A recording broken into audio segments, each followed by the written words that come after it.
Hello friends, this is Pooja. Welcome back to my channel. I am starting this video with a lot of gratitude and I'm so thankful to YouTube and all those of you who made the butter churning video 1+ million views, and all those who subscribed to my channel, who believed in my work and who are willing to be a part of my channel and join me in this journey.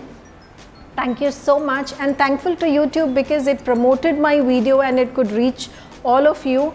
And yeah, I received a lot of inquiries via comments on that video, via Instagram DM. Some of you sent WhatsApp messages. My friends even called me to inquire about the machine that I used in that video. So that is a machine that is gifted to me by my mom. And it is a very common machine up north, Delhi, Haryana, Punjab side. People, many houses use that to churn butter, and that is a part of their daily routine. So it is a very old machine, and I thought, why not make this a complete video explaining about that machine and sharing my step-by-step process of butter churning and how then I turn my butter into ghee. So that is this video all about, and I started with gratitude by expressing my gratitude to YouTube and all of you. Thank you so much for making it a great success and giving me 1.1 million views. So let's get started with the machine and the process of butter churning. So yes friends, this is the machine, and this is how it churns butter, and this is how it looks. Watts wise, it's not much actually, it's just 125 watts as it says. But the only benefit is, it extracts the entire butter in one stretch. If we use a mixer or a blender, what we need to do is we need to churn butter in batches, in small batches. But in this, all I do is I put the curd or the cream, milk cream, everything together in this, and then I fix this machine. It churns the butter in one stretch. I don't have to prepare it in different batches. So that's the benefit of this machine. You will find this in a similar machine in Amazon. I will try to put up the link in my description box. You may check, and you can just search it on Amazon or Flipkart as butter churning machine. I'm sure you'll find similar machines like this. This was custom made and it was gifted to me by my mom, and it has this vintage look because it is quite old. And yeah, so I'll tell you what is my process of churning butter. So there are two ways to churn butter. One is you can use the cream. Basically this is the cream, or malai that we call it as, which we get on when we heat milk, full fat milk. So what I usually do is, can you see this thick layer that is formed? This is fresh cream, and this is because the milk that I use is cow milk, and it is full fat milk. And when I heat and chill the milk, this is the layer that is formed on top, which is cream or malai. So I store this, and I store this box in the freezer and not just in the refrigerator. I freeze this because that will have a longer shelf life, and I wait till it is full to churn this into butter. So here I have this handi or earthen pot, and I actually took this machine along. We keep changing this in every few years, and I actually take this machine every time I need a new handi. So now what I'll do is I'll pour this entire cream that I had stored. I will pour this cream into this handi or the earthen pot. So you can see I have added the cream. Now I will add milk and ice cubes, water and ice cubes in this, and churn this into butter. This is one procedure. The other one that you saw in my shorts and reel is the one which was with curd. So what we do is, now in this we can add a little milk and then a little curd and let it set overnight, and next day add water and ice cubes and churn it into butter. These are the two ways. I'm trying the easier one, but basically the other one, which is with curd, is more healthier way to churn butter. And the other drawback with this is the buttermilk that you get from this is not very advisable to consume, as in compared to the buttermilk that we can use when we churn the curd into butter. Yeah, so let's get started with the churning process. Let me add in water.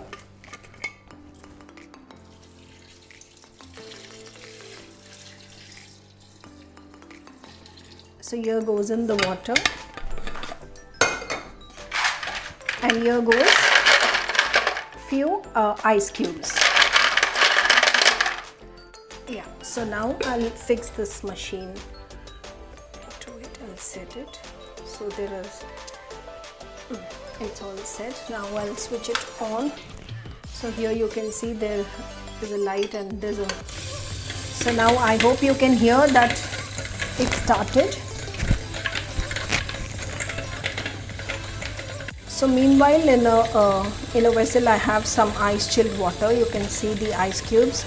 I'm waiting for the machine to complete its work and then show you the further process. So let me switch it off for some time and show you. See, you can see. But I think we need to churn it a little more, so I'm adding in the ice chilled water. And let it churn for another couple of minutes. So yeah, I'm just switching it off, and this time I'm going to take it on a plate so the slab doesn't get messy. And as you can see, this is the butter. So I've cleaned whatever was there on the machine. Now, as you can see, we had added cream, and now what you see here that is floating on top is the butter, and what you see, this white liquid, that is the buttermilk. But as I said, this will not taste as good as the one made with curd. That is the drawback in this process. So let me show you the butter. I want parathas tomorrow. Oh yes, I will make parathas, as they taste the best with hot, steaming hot parathas, and especially with aloo parathas. Oh my god, just thinking of the combo, I'm drooling. So I will, and since it is chilled guys, as I've added ice cubes, it'll be easy for me to form a ball. Can you see? I'm able to form a ball very easily. That's only because it's chilled. I've added ice cubes in it. So let me just collect this all so that it's easy for me. So I think it's quite a lot, and I'll have to use both my hands. So this huge ball that we got is our butter, friends. You may take a closer look. So now it's not completely ready to refrigerate it, because we need to rinse it. Now, as I said, I have chilled water with ice cubes in a vessel. I'm going to rinse it thoroughly, and this will get harder now. The ball will get harder because this is chilled water. I'm actually finding it difficult to put my hand in. It's ice chilled, but I need to do this because I need to rinse the butter well to get rid of any kind of smell, or get rid of any kind of, can you see this cloudy water? So we need to get rid of this cloudy water, and to get rid of all the smell that the cream has, that we had stored for so many days. So we will give it a good rinse for at least 3 to 4 times before we store it finally. So here the butter is ready after the final rinse, and I'm going to take, and you can make out that the water is less cloudy compared to the earlier one. So here my butter goes into this bowl, and I'm going to take some out to refrigerate it for us to have with the parathas. Now this throwing the ball in air reminds me of my childhood. My mom used to do that, and she used to make small balls, and she used to divide the balls as one to eat with paratha, one that goes for ghee, and one that goes for Lord Krishna's prasad. So yeah, And my butter is slightly yellow. That's also because one, it is cow's milk, and the other reason is because we have churned the cream directly and not through the curd. But once I set the curd and then churn butter, that butter would be white in color compared to this. So here I've taken out some for my breakfast tomorrow, which we will have with aloo paratha. And comment and let me know if you want me to share my way of making aloo paratha, my recipe of it. So do comment and let me know. Now this I'm going to use to make ghee. So I've switched on the flame and I've kept it in the pan. I've kept it on a high flame as of now till it melts completely. And then I may reduce the flame. Once it starts bubbling up, I'll reduce the flame to medium.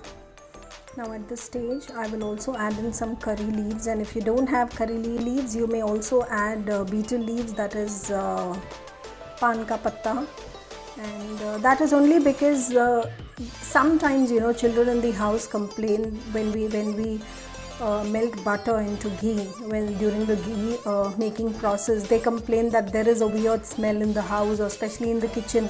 So just to get rid of that, and also to keep the ghee fresh for a longer time without any odd smell, we add curry leaf or betel leaf. I'm not too sure if you can see, but the ghee making process has already started. You can see the bubbles that are turning up, and you can see that the ghee is oozing out of those bubbles. So I think it'll take another 5 minutes to complete the process. I hope you can see that the ghee is almost ready, and at this stage we need to keep stirring it every few seconds, because we don't want the residue to stick at the bottom of the pan, because if it sticks, that will burn, and if that burns, our ghee will not get this goldenish color, this golden color. So yes, the ghee is ready, and we will, once it cools down, I'm going to strain it. And the residue is not much, as you can see it's reduced, and the water which was there has evaporated. And the residue, it's completely up to you. Some just dispose it, and some knead it in the dough and make parathas out of it. The parathas come out very soft and delicious. What I personally like to do is I knead it in the dough and make either khakras, or I make matris, or some just papdi for papdi chaat. That comes out good. So it's completely optional whether you want to use it or not. So this is the ghee, it's done, and as I said, we need to cool down, let it cool down, and then strain it. And this is the residue, guys, that I was talking about. This is all we've got from the ghee that we've extracted, and this is close to 500 grams of ghee. And this residue, what I will do is I will remove the curry leaves. In the same kadhai or pan, I will knead the dough and use it either for matri or parathas or something. I will remove the curry leaves, and yes, I will still not call this pure desi ghee, because we don't know what the doodh wala feeds the cows. But yes, definitely better than the store-bought ghee, because we know we've not added any pesticide, any preservatives, sorry, not pesticides, any preservatives, and we know it is pure and healthy too. So that's all. This is the process. Do leave any comment if you have any doubts, and let me know, is this the method that you have been following in your family, or is it a different method that you follow? So share your experience with us as well. You may also use it as a moisturizer for your dry hands or feet or dry lips. Look at the shine that you get on your skin. It's just amazing. Yeah, so that's it. Yes, so that was it. I hope you liked and enjoyed watching the entire process, and if you have any queries, do send me comments, or you can send me Instagram DMs as well. I will definitely get back to you with your queries, and thank you so much for watching.